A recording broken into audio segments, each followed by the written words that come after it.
Larga na.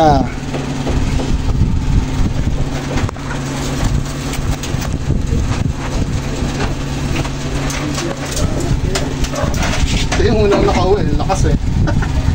Ganda kasi ng buntot eh. Oh, pwede po na.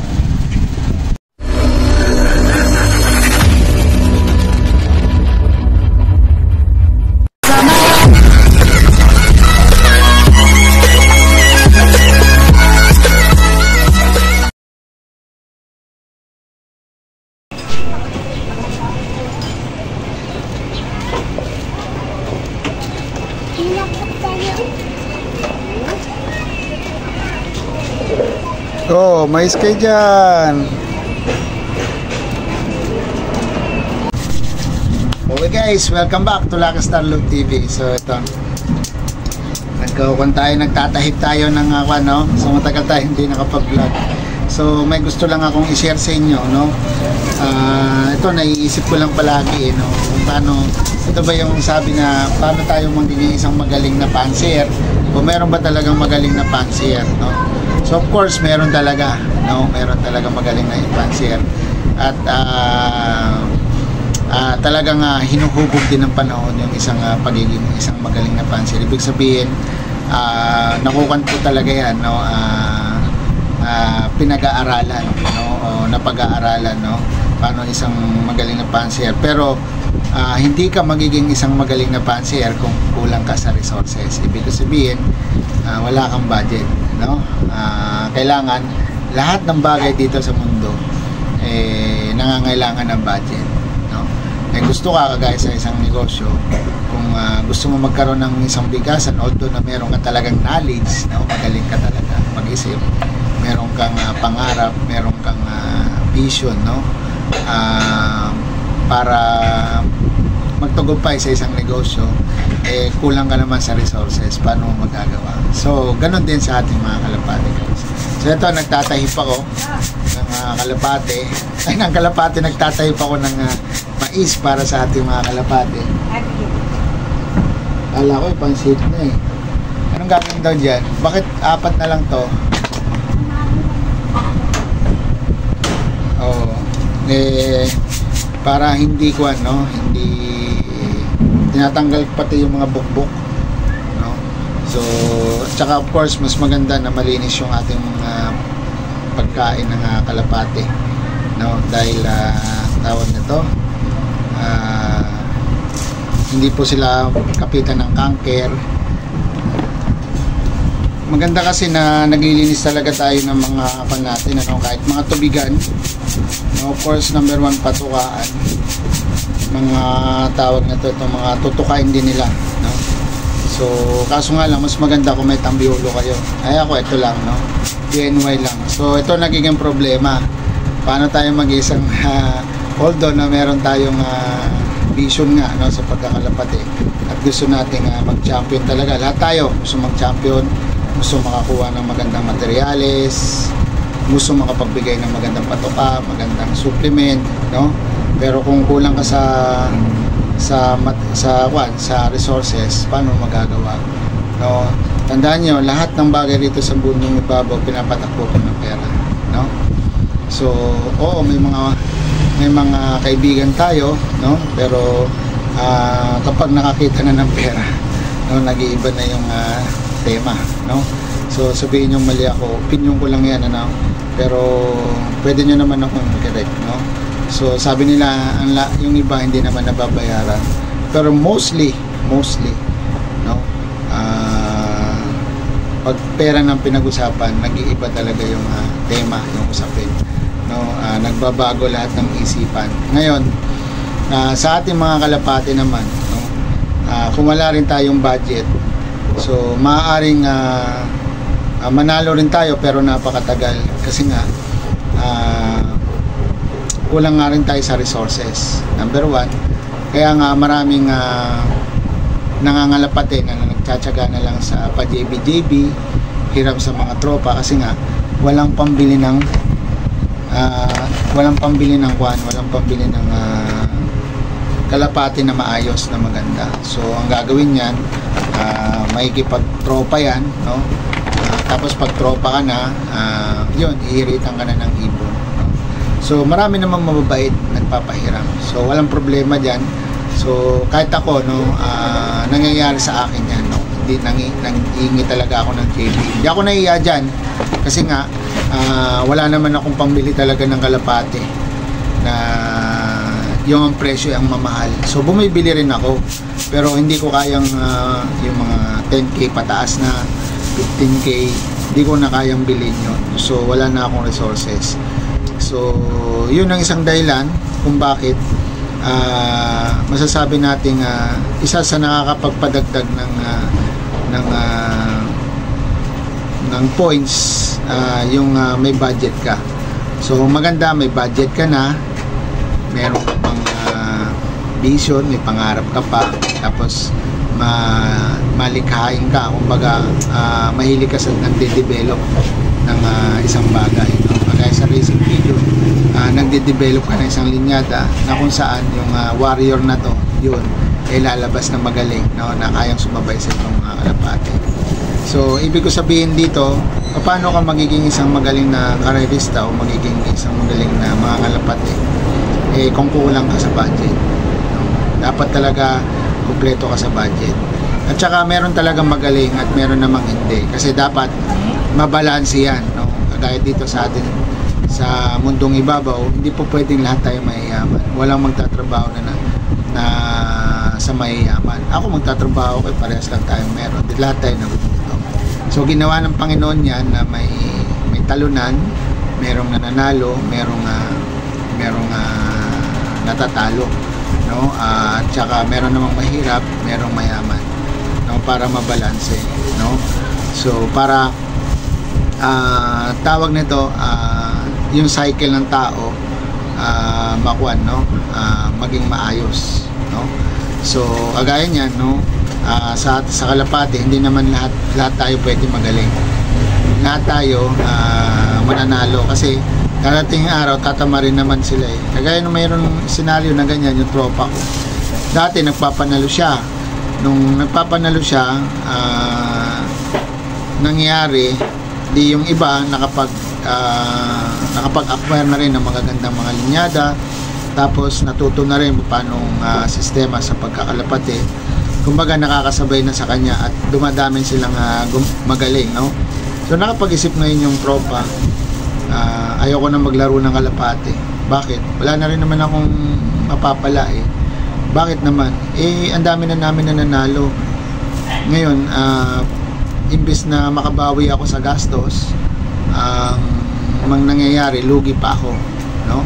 Siyempre nga, magastos talaga mag-alaga ng kalapate, pero kailangan pag pinasok mo to, o kahit anong bagay, anong sports, anong negosyo, kailangan may risk ka. May tawag nito, mayroon kang tawag nito, yung handa ka, malugi ka o manalo, no? Ganon din sa kalapate. Kailangan pag kumarera ka ng kalapate, so although na masakit din o masaya, so magkasama yun blending yun, handa ka, no? Pag nanalo ka, masaya ka. Pag natalo ka, masaya ka. Pero minsan kasi may mga emosyon tayo na minsan yung expectation natin, pinakain natin na masarap, lahat binigay natin, pati mga vitamins, lahat. Tapos sabi mo, ito maganda magiging lipat ito, malapit pa lang nawawala na, parang doon ka nagkuhan. Pero maganda yon para sa isang fancier kasi mas nagkukan pa siya, mag-e-effort pa siya susunod.